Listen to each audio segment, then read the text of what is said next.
Graças e paz a todos. Graças a Deus por mais um dia um tanto cansativo para todo mundo. Mas é muito bom ver como Deus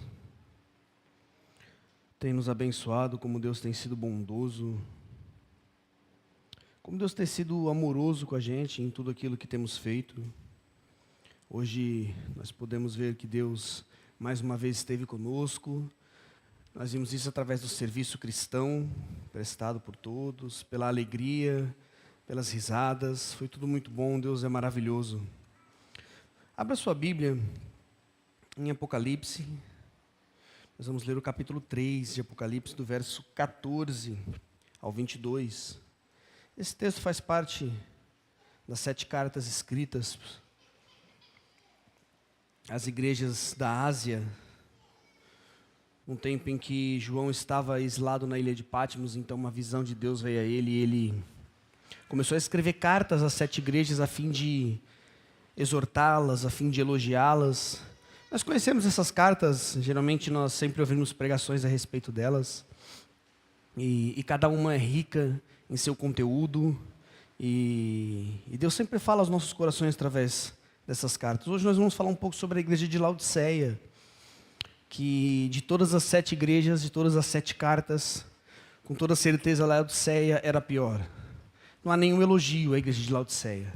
Não há nada que é testemunha fiel, que é Cristo. Olhe na igreja de Laodiceia e ache interessante ou seja digno de louvor. Nós só vemos que Cristo condena a igreja de Laodiceia. Nós só vemos nesse trecho a forma severa como Deus fala à igreja de Laodiceia. Hoje nós vamos falar um pouco sobre essa correção de Deus, sobre essa correção que parece severa, mas é um tanto amorosa. E a partir do versículo 14 nós vamos aprender um pouco sobre isso. Já a gente vai falar um pouco sobre a cidade de Laodiceia, sobre a igreja e sobre a carta. Então, Apocalipse 3, eu vou ler na Ara, ao meio da revista e atualizada, do verso 14 ao 22. Ao anjo da igreja em Laodiceia escreve: estas coisas diz o Amém, a testemunha fiel e verdadeira, o princípio da criação de Deus. Eu conheço as tuas obras, que nem és frio e nem quente. Quem dera fosses frio ou quente. Assim, porque és morno e nem és quente nem frio, estou a ponto de vomitar-te da minha boca. Pois dizes: estou rico e abastado e não preciso de coisa alguma, e nem sabes que tu és infeliz, sim, miserável, pobre, cego e nu. Aconselho-te que de mim compre ouro refinado pelo fogo, para te enriqueceres, vestiduras brancas para te vestires, a fim de que não seja manifesta a vergonha da tua nudez, e colírio para ungires os olhos, a fim de que veja. Preste atenção no versículo 19. Eu repreendo e disciplino a quantos amo. Sê, pois, zeloso e arrepende-te. Eis que estou à porta e bato. Se alguém ouvir a minha voz e abrir a porta, entrarei em sua casa e cearei com ele e ele comigo. Ao vencedor, dar-lhe-ei sentar-se comigo no meu trono, assim como também eu venci e me sentei com meu Pai no seu trono. Quem tem ouvidos, ouça o que o Espírito diz às igrejas. Senhor nosso Deus, fala conosco, Pai. Deus, a tua palavra foi lida, Deus, e ela não pode de forma alguma, Deus, não cumprir o seu propósito, Pai. Ela nunca volta vazia, Pai. Ó Deus, nós cremos que a tua palavra é hábil e sábia, que penetra os nossos corações, que discerne o que existe em nós, Pai, que discerne a nossa mente, discerne, Deus, aquilo que o nosso coração sente, aquilo que planejamos, Pai. É a tua palavra, Pai, é poderosa, Pai, é sempre eficaz, Deus, é sempre, Deus, oportuna, Pai. Nós te louvamos por esse texto, Pai. Pedimos que o Senhor fale aos nossos corações, Pai. Pedimos que o Senhor possa iluminar a nossa vida, Pai. Que possamos aprender do Senhor à luz do texto de Apocalipse, Pai. Ó Deus, em nome de Jesus, Pai. Fala conosco, Pai. Nos ensina sobre a tua doce disciplina, Pai. Nos ensina, Deus, da forma como o Senhor cuida da sua igreja, Pai. Ó Deus, em nome de Jesus, fica conosco, nos auxilia, Pai. Deus, nos capacita para a glória do Senhor a entender esse texto, Pai. E Deus, e após entendê-lo, te amar ainda mais. Em nome de Jesus, Pai. Amém. Como eu disse, essa carta é direcionada à igreja de Laodiceia, que fica ali na região da Ásia Menor, a atual Turquia. A gente ouve um pouco falar sobre a igreja de Laodiceia quando Paulo escreve a carta à igreja de Colosso, já que Colosso era uma cidade que ficava perto da cidade de Laodiceia. Nós temos também outra importante cidade perto da cidade de Laodiceia, que é a cidade de Herápolis. Nós também vemos essa cidade citada no livro de Atos. A cidade de Laodiceia era um importante centro daquela época, da Ásia Menor. Era uma cidade muito rica, muito próspera, havia ali muitos bancos, né? A cidade de Laodiceia era um importante centro bancário. A cidade de Laodiceia também é um importante centro médico. E por que eu estou dizendo isso? Para que a gente possa entender as figuras de linguagens e o argumento do apóstolo quando escreve essas cartas, para que a gente possa entender um pouco de como é que funcionava a vida na cidade de Laodiceia. Ou seja, eles tinham um hospital em Laodiceia que era muito famoso no mundo inteiro, principalmente na área de oftalmologia. Eles produziam um pó que era vendido para o mundo inteiro, chamado pó frígio, que diz que curava a doença dos olhos. Eles tinham tratamentos para doenças da vista em Laodiceia. Laodiceia também era muito famosa pela fabricação de roupas. As ovelhas que pastavam em Laodiceia eram conhecidas no mundo inteiro como ovelhas que tinham lãs muito macias, lãs escuras. Então, as roupas que eram produzidas em Laodiceia tinham muito valor.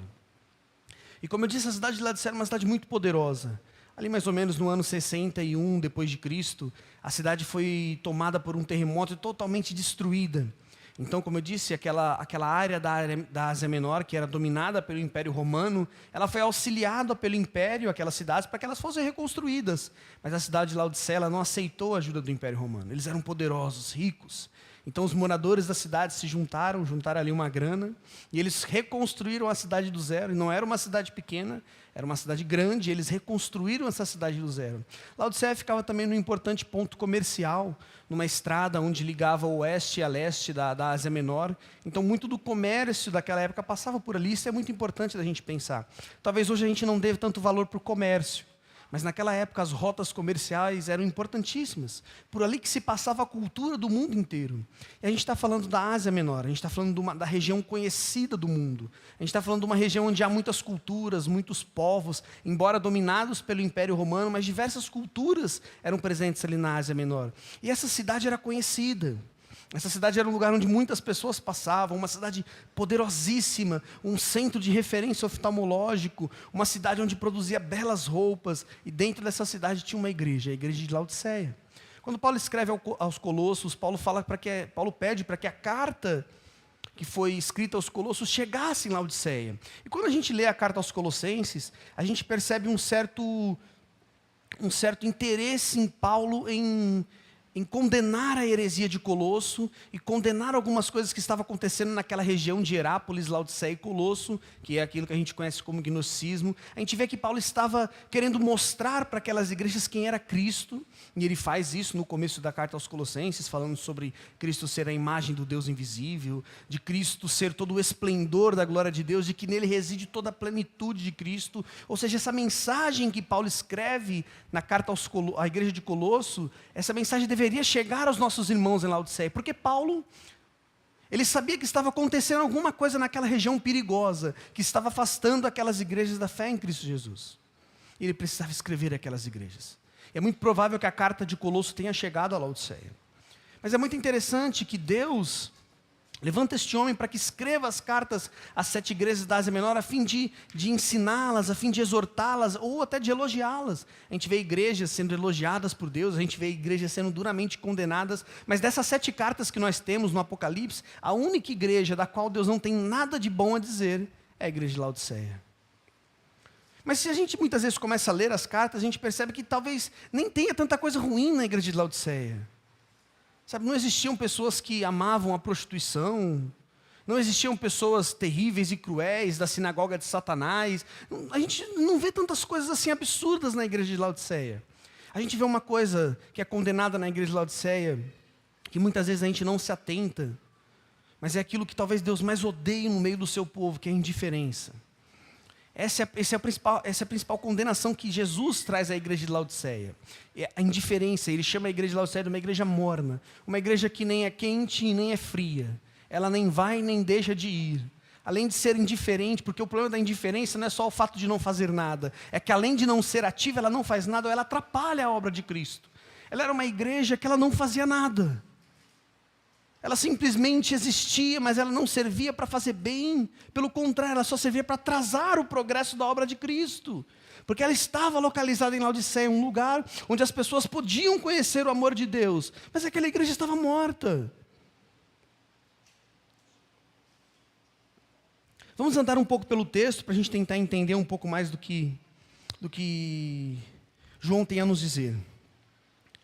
No versículo 14 ele diz ao anjo da igreja em Laodiceia, nós conhecemos um pouco dessa linguagem, a ideia da palavra anjo, a ideia daquele que é mensageiro ou líder da igreja em Laodiceia, aquele que era responsável por levar a mensagem de Deus aos irmãos da igreja. Essa carta é direcionada a este homem. A ideia é que ele leia esta carta na congregação e que esta carta ajude a auxiliar os problemas da congregação.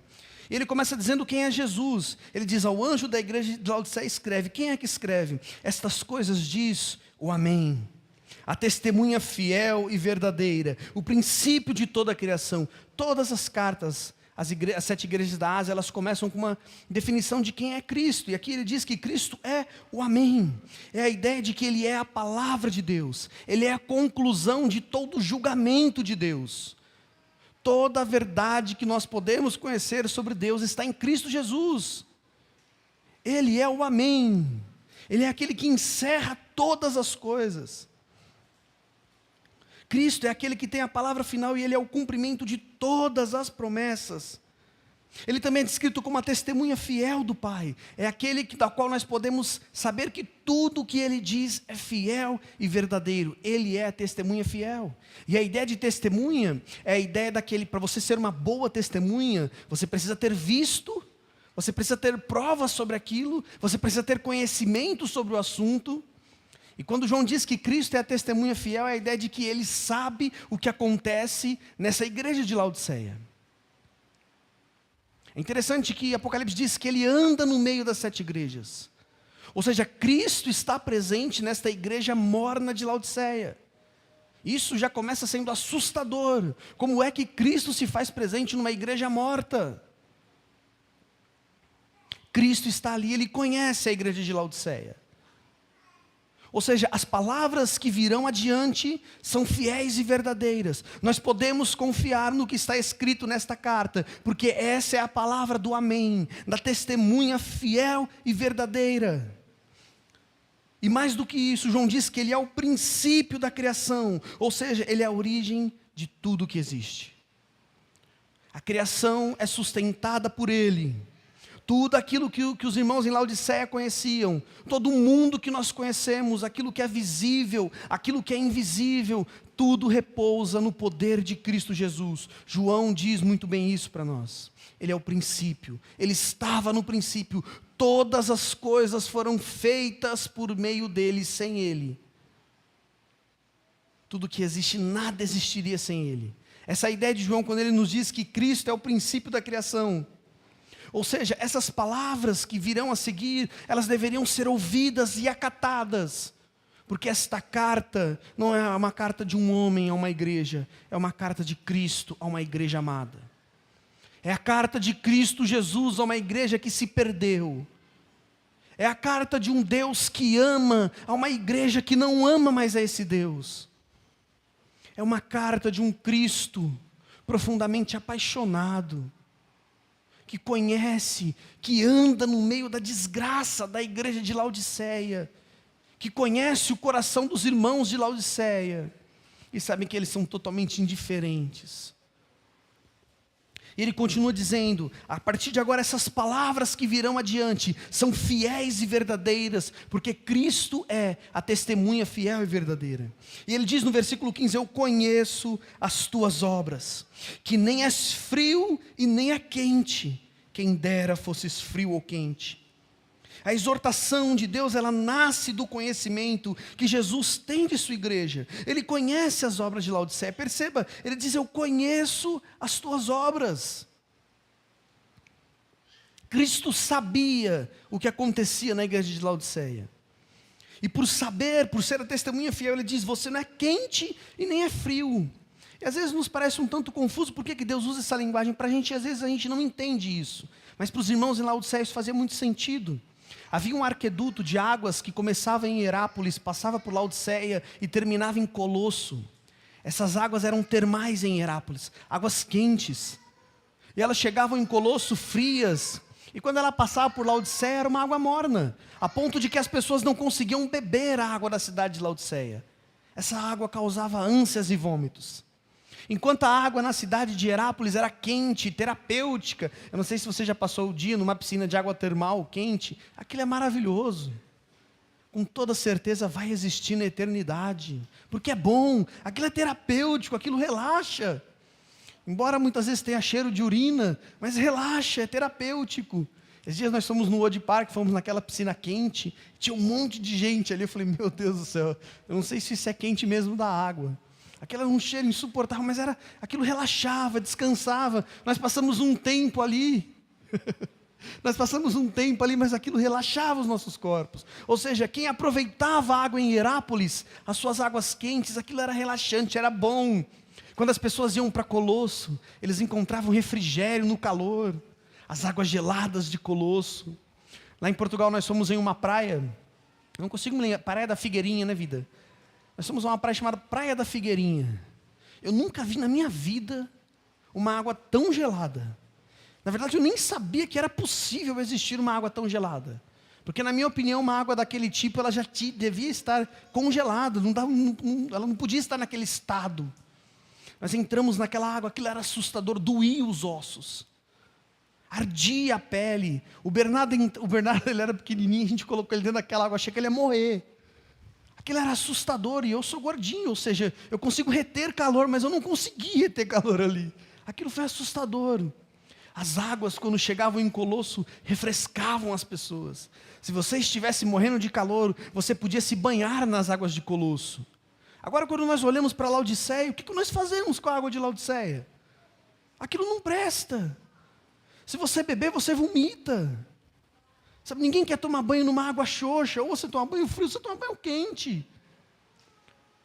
As águas na cidade de Laodiceia, elas não faziam bem, as pessoas não bebiam aquilo. Isso é provado cientificamente, o nosso corpo, ele não se adapta muito bem a alimentos ou a líquidos mornos. Tenta fazer isso, faz esse teste, chega na sua casa, deixa uma água morna e tenta tomar. Aquilo é horrível. A impressão é que parece que aquilo é insalubre. E é isso que Deus caracteriza como a igreja de Laodiceia. Ele diz, eu conheço as tuas obras. Quando ele diz que você não é frio e você não é quente, ou seja, você não é nem igual Colosso, nem igual Hierápolis, você não é nada. Ele diz, eu conheço as tuas obras, e quem dera se vocês fossem frio, ou se vocês fossem quentes. O conhecimento que Cristo tem sobre a sua igreja é exaustivo. Perceba, Cristo sabe que a igreja em Laodiceia é indiferente. Mais à frente nós veremos que os irmãos em Laodiceia não pensavam isso sobre si. Mas perceba, esta carta nasce, guarde isso no seu coração, nasce da testemunha fiel, do amém. Tudo que nós lemos aqui é verdade. Cristo diz que conhece as obras de Laodiceia. Ele continua. Assim, porque és morno, e nem és quente, nem é frio, estou a ponto de vomitar-te da minha boca. Jesus, ele declara que a igreja era indiferente e apática. Perceba que quando Cristo olha para a igreja em Laodiceia, tudo o que ele encontra é apatia, é indiferença. E talvez não exista nada mais terrível na vida do que isso. Você já conheceu uma pessoa indiferente? Você já conheceu uma pessoa apática? Sabe, é como se essa pessoa ela não servisse para nada. Nada no mundo lhe toca o coração. Nada no mundo lhe toca a mente. Nada chama atenção. Ele não sente prazer em nada. Ele não sorri, ele não se entristece. A impressão que dá é como ele é como uma árvore. Apesar que as árvores secam ou dão frutos, este homem nem é capaz de fazer isso. E quando Deus sonda o coração dos irmãos de Laodiceia, o que ele encontra é esta mornidão. Ou seja, o que Cristo quer nos demonstrar é a inutilidade da igreja de Laodiceia. Laodiceia era irrelevante. Enquanto nós temos outras igrejas na Ásia, como Filadélfia, como a igreja de Esmirna, fiéis ao Senhor, crentes em Cristo. Aí nós olhamos para a igreja de Laodiceia, uma igreja que não serve para nada. Cristo olha para a vida deles e diz: vocês são apáticos, indiferentes e irrelevantes. A indiferença provocava náusea em Cristo. Aquilo que Cristo dizia, e perceba, Ele dizia que porque você não é morno, porque você é morno, e nem quente, nem frio, eu estou a ponto de vomitar-te da minha boca. Perceba, aqui ainda há uma esperança. Cristo ainda não vomitou a igreja de Laodiceia. Ele diz que Ele está a ponto de vomitar-te da boca. Ou seja, a indiferença daquela igreja estava causando pavor e náuseas em Cristo Jesus.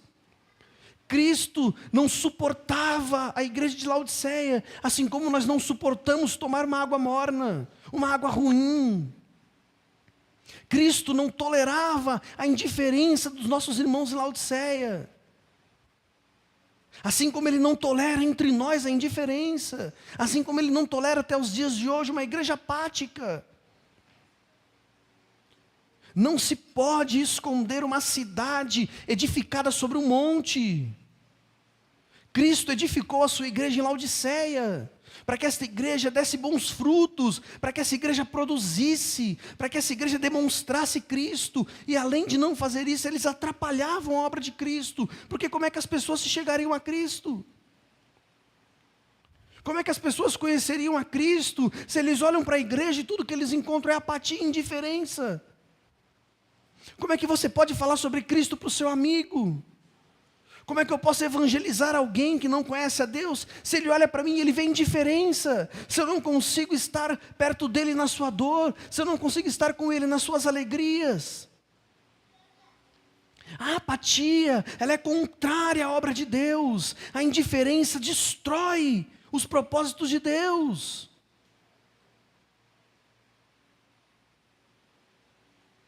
E percebe, eu não estou dizendo aqui que nós que controlamos a obra de Deus, não é isso.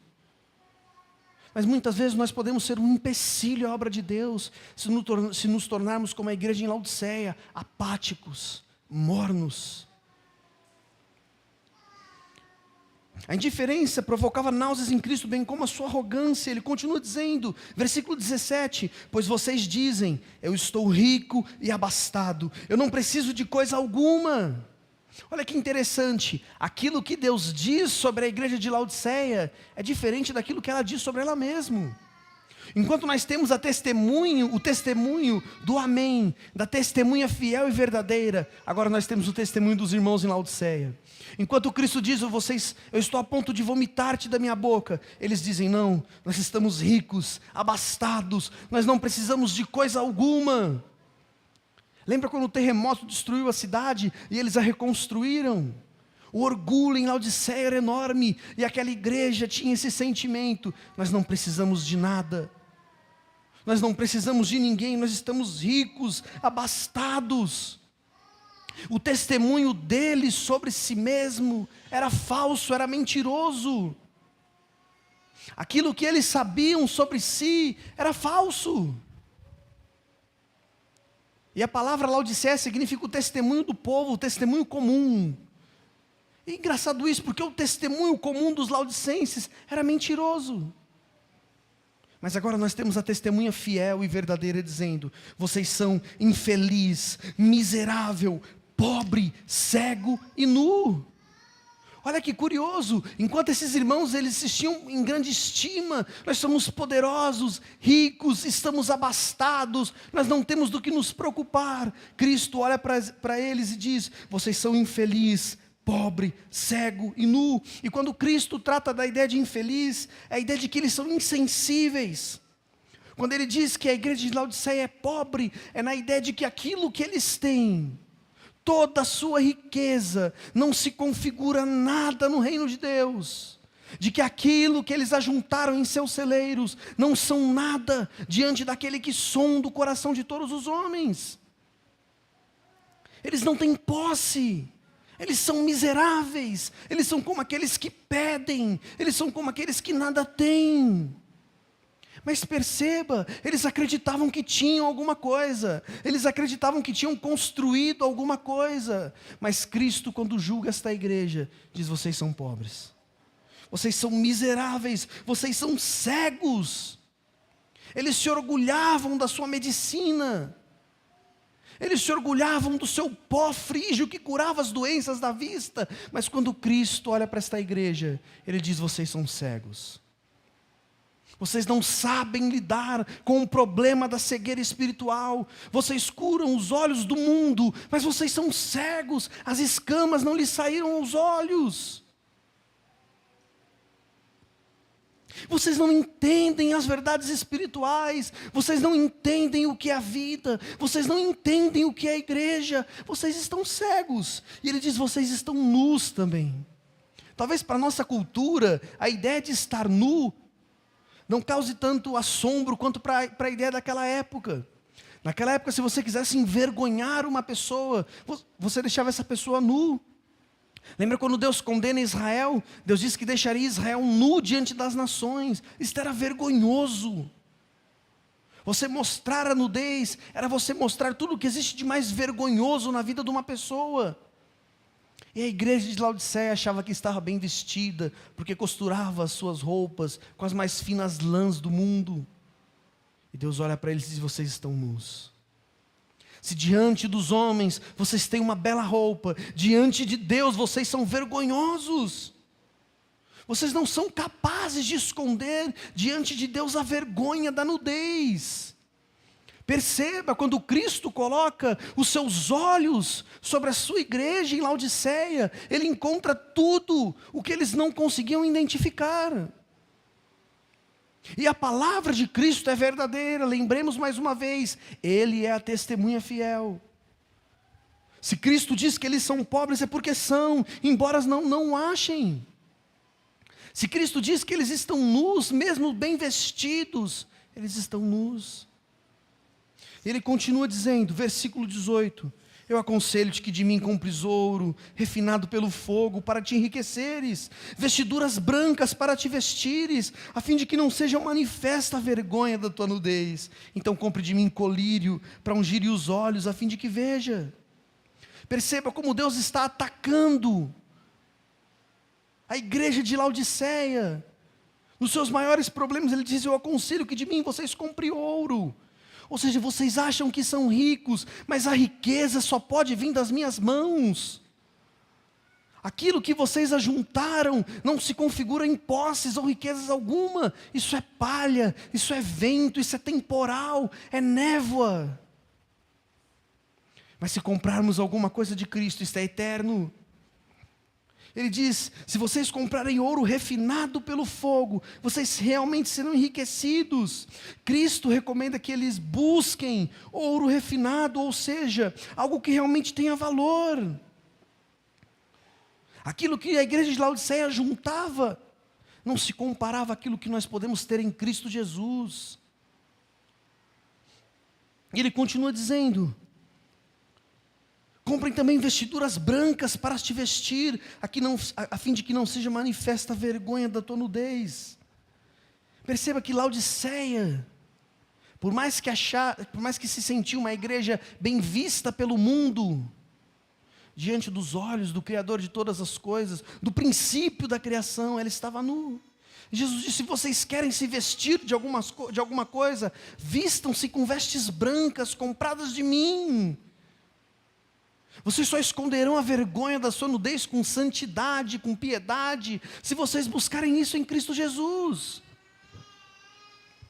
As nossas capas, as nossas mentiras diante de Deus são verdade. Quando Deus olha para nós, por mais que nós bolemos um plano genial para nos esconder de Deus, Ele sabe quem nós somos. Nós podemos mentir aos homens, mas como é que nós mentimos a Deus? Nós podemos nos portar bem diante dos homens, nós podemos nos vestir bem diante dos homens, mas como é que escondemos a nudez da nossa alma de Deus? A nossa vergonha só será trocada por santidade quando comprarmos isso de Deus. E a ideia não é de que você compra a sua santidade, mas a ideia é de que você busca ela em Deus. Você sabe que só Deus a pode dar, você só sabe que só Deus a pode... que pode vestir a sua igreja com santidade. E ele continua dizendo: além disso, compre colírio de mim para ungir os seus olhos. Ou seja, a cegueira da igreja, ela não podia ser curada com aquele pó da Frígia. Os médicos dos seus hospitais oftalmológicos não podiam resolver esse problema. Se nós quisermos entender o que é a vida, se nós quisermos enxergarmos o mundo pelas lentes de Cristo, nada neste mundo pode fazer isso, somente Cristo. E eles precisavam comprar esse colírio de Cristo, a fim de que realmente as escamas dos seus olhos caíssem. O que Cristo quer nos ensinar quando Ele diz que a igreja precisava ver, é de que para que nós possamos enxergar ao mundo de uma forma correta, para que nós possamos enxergar a vida de uma forma correta, nós precisamos olhar a luz do Evangelho, a luz de Cristo. Se a gente olha a vida à luz das riquezas, nós somos cegos. Se a gente olha a vida à luz da religiosidade, somos cegos. Mas se olhamos a vida à luz de Cristo, então tudo vemos. E ele continua dizendo, versículo 19, eu repreendo e disciplino a quantos amo, se pois zeloso e arrependa-te. E aqui que para mim que é um versículo assustador. Quando eu li esse texto, esse versículo 19 não faz sentido. Porque parece que a narrativa da carta está guiando a igreja de Laodiceia para um julgamento. A impressão que dá é que Cristo se levantará com o seu furor e destruirá a igreja em Laodiceia. Porque não existe nada nela que atraia a Cristo. Não existe nada nos nossos irmãos em Laodiceia que chamem a atenção do Eterno. Pelo contrário, Ele está a ponto de vomitar-lhe da boca. Mas no versículo 19 ele diz que repreende e disciplina a quem Ele ama. Como assim? Se a igreja em Laodiceia causa náuseas a Cristo, por que então que Ele disciplinaria? Como que é possível uma igreja irrelevante ser alvo desse amor de Cristo? Porque a disciplina é a manifestação do amor de Deus. O que é assustador é que é uma igreja que nada interessa a Cristo, é alvo da sua disciplina. Por quê? Porque embora aqueles irmãos estivessem cegos, perdidos, nus, Cristo iria atrás deles. E ele diz, eu repreendo e disciplino a quantos amo. A ideia da palavra amor aqui é a ideia da palavra filéu, que representa o amor verdadeiro e tenro, um amor quente. Podemos perceber melhor o significado desta oração se lermos assim: é com aqueles que me são mais queridos, que exerço a disciplina mais severa e estrita. Ou seja, quando Cristo olha para a igreja em Laodiceia, por mais que aqueles irmãos estivessem perdidos, frios, apáticos, Cristo os amava com um amor tenro e quente. Por mais que eles fossem indiferentes, Cristo não era indiferente àquela igreja. E aqui nós começamos a aprender algo muito interessante sobre a disciplina de Cristo. Primeiro, Ele só disciplina quem Ele ama. A disciplina de Cristo é direcionada àqueles que são alvo do seu profundo amor, de um amor quente, um amor tenro, um amor que luta, um amor profundo, dedicado. Aquela igreja que lhe causava náuseas, foi a igreja a qual Cristo foi atrás. Temos nas Escrituras diversos exemplos dessa demonstração amorosa de correção. Por exemplo, quando nós vemos a história do profeta de Davi e o profeta Natã, quando Davi trama para tirar a vida de Urias, o marido de Betseba, e depois Deus chega a Natã e Natã tem que disciplinar Davi. Como é que é a disciplina de Natã, Davi? Natã começa a contar uma história, Davi. Imagina que um homem muito pobre tenha uma ovelhinha. E alguém que venha muito rico toma essa ovelha. O que você tem que fazer com esse homem, Davi? Esse homem tem que morrer. Porque é impossível que você tome a vida de alguém, a vida de uma ovelha assim, ou de alguém muito pobre assim. Então a impressão que dá é que Natã e a ira de Deus se levantará contra Davi. Mas nós vemos que Natã ele é sempre paciente, calmo com Davi. Então ele disciplina Davi, a fim de que Davi se arrependa. Esse é um exemplo da forma como Deus nos disciplina. A ideia da disciplina de Deus não é te destruir. A ideia da disciplina de Deus não é que você continue afundando em seus pecados como Davi fazia. Mas Deus queria resgatar a vida de Davi. A ideia da disciplina de Deus é que Deus disciplina os homens para que os seus corações sejam iluminados pela luz de Cristo. E é isso que Ele está fazendo com os irmãos em Laodiceia. Ele está disciplinando para que eles abandonem essas densas trevas que viviam e encontrem luz. A ideia é que eles abandonem esta mornidão do pecado e entendam o profundo amor que Deus sente pela igreja de Laodiceia. Quando nós lemos o texto de Hebreus 12, versos 7 e 8, o texto diz assim: é para a disciplina que perseverais. Deus vos trata como filhos, pois que filho há que o pai não corrige? Mas, se estáis sem correção, perceba isso, se estáis sem correção, de que todos se têm tornado participante, logo sois bastardos e não filhos. Ou seja, o que o texto de Hebreus quer nos ensinar é que aqueles que não são corrigidos, eles são bastardos, não são filhos. Ou seja, se Cristo não corrigisse a igreja em Laodiceia, é porque realmente havia acabado a esperança. Mas Cristo está corrigindo eles, porque embora perdidos, são filhos. São alvos desse amor indescritível de Deus. Embora essa igreja causasse ânsia e nojo, Deus ainda o amava. E aqui nós conseguimos perceber uma faceta do amor de Deus incrível. Deus não ama como nós amamos. Deus, Ele nos ama, apesar de quem nós somos. O amor de Deus não é interesseiro como o nosso amor. O amor de Deus, Ele não diz assim: eu te amo só se você me fizer bem. Eu te amo se você me tratar como eu te trato. Ou eu te amo se você respeitar as minhas leis acerca de mim mesmo. Não. Deus ama a igreja de Laodiceia. E Deus profere correção a esta igreja, porque um pai sempre corrige um filho. Como o texto de Hebreus diz, quem é o pai que não corrige o seu filho? Hoje nós vemos um mundo numa completa loucura. Se você diz para alguém que você corrige o seu filho, você é louco. Você não pode fazer isso. Você não está demonstrando amor. Mas a ideia das Escrituras é que o amor exige correção. Eu não posso ver o meu filho caminhando a largos passos ao inferno e não corrigi-lo. Isso não é amor. Deus, Cristo Jesus, não podia ver a sua igreja ser perdida. Cristo não tinha culpa do que estava acontecendo em Laodiceia, mas Ele não suportava a ideia de ver a sua igreja ser perdida.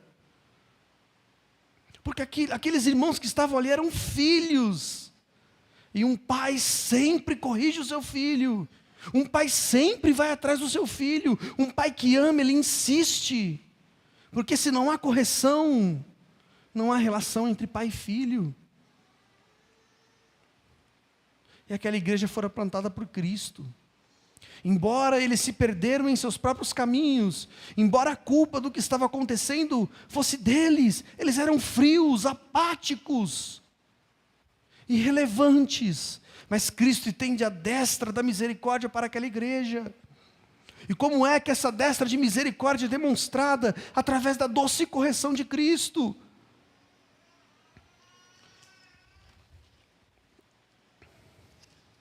A disciplina de Deus sempre é direcionada a filhos amados. Deus sempre vai atrás de você para te corrigir, porque Ele te ama. Nós temos às vezes essa falsa impressão de que as pessoas, ou os nossos irmãos, ou mesmo o pastor, quando nos corrige, é porque ele quer que a gente pague pelo nosso pecado. Não é isso. A ideia de Deus em nos disciplinar é que nós possamos chegar mais perto dEle. A ideia, quando Deus nos disciplina, é que Ele quer que nós estejamos mais perto de quem Ele é. Ou seja, Cristo nos traz para perto com disciplina. Se você não ama a disciplina de Deus, você é louco. Se você não ama Às vezes em que Deus te corrige através do seu irmão, através de uma pregação, através de qualquer ocasião da vida. Nós devemos amar essa doce correção de Cristo. O amor exige constante exortação. Paulo sempre nos alertou isso. De como nós devemos exortar uns aos outros. De como nós devemos cuidar, admoestar uns aos outros. De como é importante que a gente sempre mantenha a disciplina na igreja.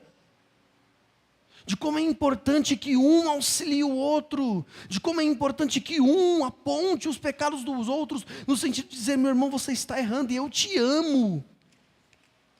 Eu te amo e eu não quero ver você ser destruído. Eu não suporto a ideia de te perder. Então você vai atrás do seu irmão, você o resgata, você o auxilia, você luta por ele, você ora por ele.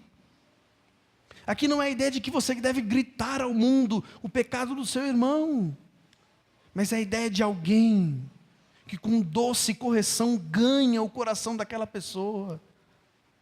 É a ideia de alguém que abraça, não o pecado do outro, mas abraça a possibilidade de que esse alguém também pode mudar, de que esse alguém também é amado por Deus, e ele merece uma segunda chance, ele merece a possibilidade de arrependimento. Esse é o amor de Deus direcionado à igreja de Laodiceia, e que é direcionado para nós também. Outra coisa interessante que a disciplina do Senhor produz é maturidade. Todas as vezes que o Senhor nos disciplina, é com a finalidade de que a gente aprenda a viver, e isso é maturidade, é aprender a viver. Cristo nos disciplina de algo que estamos fazendo de errado, para que a gente não faça mais. Como um bom pai que diz: filho, se você pôr a mão na tomada, você vai tomar choque, filho.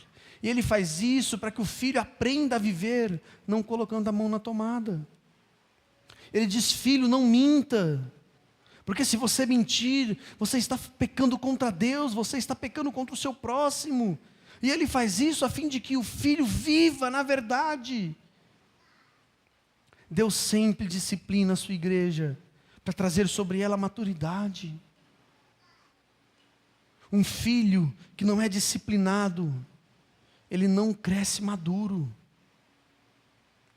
Gente, é assustador quando nós olhamos para o mundo e vemos esta geração sem disciplina. Essa geração que não tem deveres, só tem direitos. Essa geração que grita ao mundo que todos devem me ouvir. O mundo deve mudar, todas as coisas devem mudar porque nós queremos que eles mudem. Não! Sabe como é importante a gente guardar no nosso coração o valor dessa disciplina amorosa de Deus. Se você anda em caminhos tortos, e se Deus amar você, Ele vai procurar uma forma de te disciplinar. Ele vai encontrar um jeito de te disciplinar. E ele continua o texto, versículo 20, dizendo: eis que estou à porta e bato. Se alguém ouvir a minha voz e abrir a porta, eu entrarei em sua casa e cearei com ele e ele comigo. Percebe, isso é muito interessante. Jesus diz: eis que eu estou à porta. A igreja de Laodiceia não queria saber sobre Jesus. Ela era apática, era indiferente, mas Cristo estava lá. Ele estava na porta batendo na igreja de Laodiceia. Ele queria entrar naquela igreja. Perceba, aqui nós não estamos diminuindo o poder de Deus e dizendo que Deus era incapaz de entrar na igreja de Laodiceia e fazer. Não, Ele não era incapaz. Mas a ideia que Cristo quer nos ensinar é que quando Cristo nos exorta e quando Cristo nos corrige, quando Cristo está sempre à porta atrás de nós, nós devemos ter um coração humilde em aceitar, um coração disposto a ouvir a disciplina de Deus, um coração disposto a aprender sobre Deus, um coração disposto a acatar a disciplina amorosa de Deus. E ele diz que aqueles que ouvem a voz, abrem a porta, então Cristo entra e Cristo ceia com eles. Talvez a ceia não seja tão importante para nós. Nós não temos essa cultura como eles tinham no passado, de que a refeição mais importante era a que era feita à noite, a ceia, a última refeição. Era onde eles se fartavam de comer, onde eles se ajuntavam depois de um dia cansado, talvez como nós fizemos hoje. Um dia cansativo de trabalho. Então eles se ajuntavam, eles comiam, eles contavam histórias, eles sorriam, eles riam, eles tinham um bom relacionamento, ali havia amor, havia fraternidade. E Cristo promete que se Ele bater a porta, aquele que abrir, ceará com Cristo, participará desse momento maravilhoso de comunhão com Cristo Jesus. Ou seja, a disciplina é sempre a fim de que a gente participe da comunhão com Cristo. Quando alguém te disciplina, ou quando Cristo levanta algo, alguém para te disciplinar, é sempre visando que você se achegue ao rebanho e nunca que você se afaste. Porque se você é disciplinado, você é amado. A quem muito é cobrado é porque muito é amado. Se o seu pai não te amar, ele vai deixar com que você faça o que você quiser. Mas agora, se ele te amar, ele vai te cobrar, ele vai exigir. E os jovens muitas vezes são os que mais sofrem essa exigência dos pais. O pai está sempre cobrando, faz isso, estuda, tira 10, se dedica, procura, corre atrás, porque ele ama. E quando você for pai, você vai fazer a mesma coisa. Ah não, Vinícius, quando eu for pai, você não vai deixar o seu filho, porque se você o abandonar, é porque você não ama. Ele continua dizendo ao vencedor, ou seja, aquele que ouvir, aquele que abrir a porta, aquele que acatar a doce correção de Jesus, eu dar-lhe-ei sentar-se comigo no trono. E não é um trono qualquer, é o meu trono, o trono de Cristo. Assim como também eu venci e me sentei com meu Pai no trono. Ou seja, aqueles que amam e acatam a doce correção de Cristo, aqueles que abandonam as suas velhas práticas, ouvem o chamado de Cristo Jesus, e agora mudam de vida, se arrependem, lutam por transformação, lutam por ser alguém melhor, esses com certeza serão vitoriosos. A promessa de Cristo Jesus é que tomarão lugar, tomarão assento com a realeza que é Cristo Jesus. E por fim, e não menos importante, Cristo diz: quem tem ouvidos, ouça o que o Espírito diz às igrejas. O que eu percebo é que muitas vezes nós lemos a carta ao Apocalipse e nós não percebemos a importância dessas palavras. Quando João diz: aquele que tem ouvidos, ouça. Talvez exista a possibilidade de que você tenha ouvidos e não ouça. Assim como existia na igreja de Laodiceia olhos que não viam. Em todas as cartas nós escutamos essa exortação: aqueles que têm ouvidos, ouçam. Nós não podemos ficar indiferentes em relação à mensagem de Cristo à sua igreja. A mensagem de Cristo à sua igreja deve ser ouvida.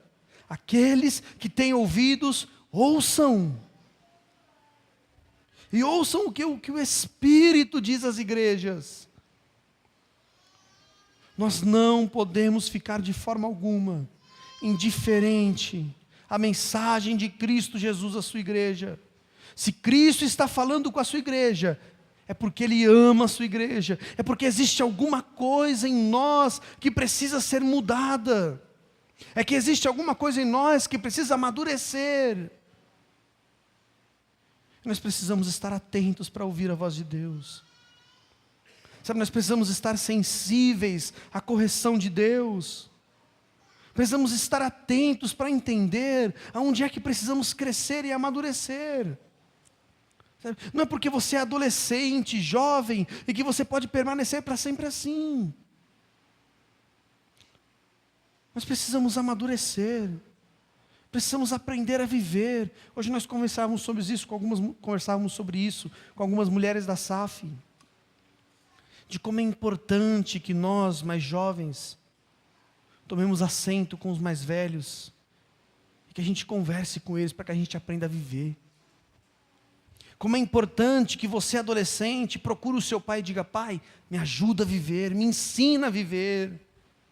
Como é importante que as moças da igreja mais jovens, como diz Paulo, procurem as mais velhas, para que aprendam a viver. Como é importante que os jovens procurem os homens vividos e aprendam a viver.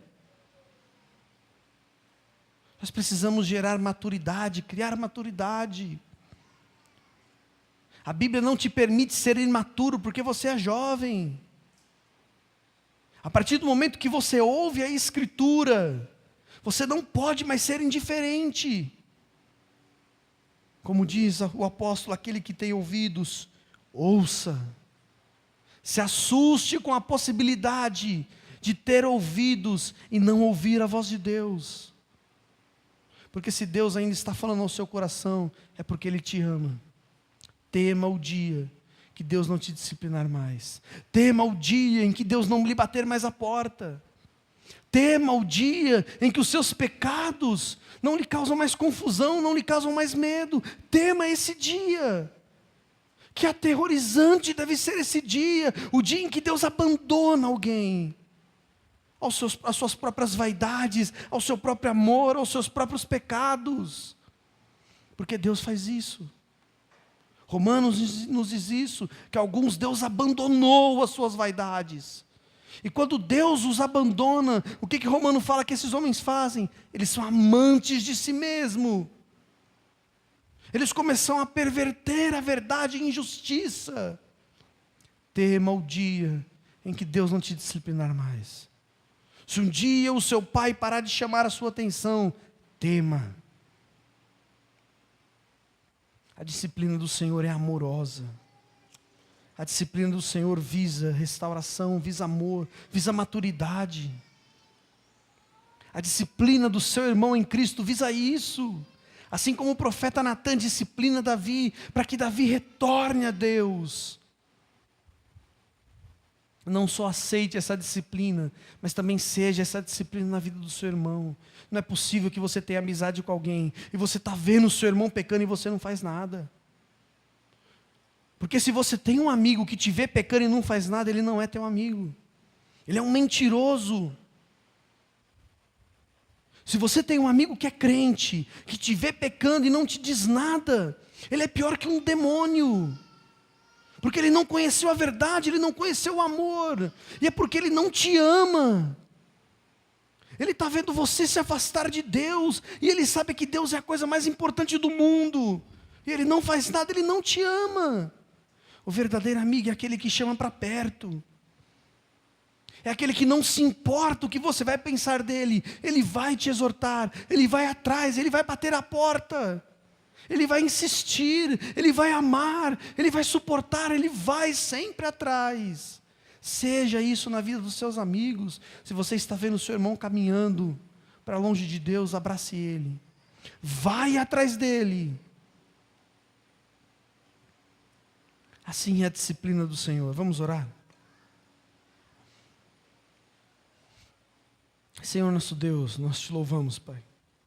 Muito obrigado pelo texto de Apocalipse, Senhor. Senhor, perdoa as nossas fraquezas. Perdoa, Senhor, as nossas indiferenças. Perdoa muitas vezes a nossa mornidão, a nossa apatia, Pai. Ó Deus, tem misericórdia de nós, Pai. Senhor, não nos falte a correção e a exortação nunca, Deus. Assim como um bom pai, continue nos exortando, Senhor. Ó Deus, nós queremos ser alvos do Teu amor, Pai. Deus, não nos abandone, Pai. Deus, não nos abandone, Senhor. Esteja conosco, Pai. Use pessoas ao nosso redor para nos auxiliar, Pai. Deus, se estiver alguém aqui perdido, levanta um bom amigo, Pai. Levanta um ombro sábio, conselheiro, amoroso. Ó Deus, em nome de Jesus, Pai, que possamos amar a Tua disciplina, Pai. Que possamos amadurecer com ela, Pai. Que possamos amar tudo aquilo que produz melhora, tudo aquilo que produz construção, tudo aquilo que produz amor, tudo aquilo que produz fraternidade, comunhão. Ó Deus, em nome de Jesus, Pai, muito obrigado, porque como um bom Pai, o Senhor está sempre nos disciplinando, Pai. Ó Deus, em nome de Jesus, fica conosco, Pai, nessa noite. Continua falando aos nossos corações para a glória do Senhor e para crescimento e maturidade das nossas vidas, Pai.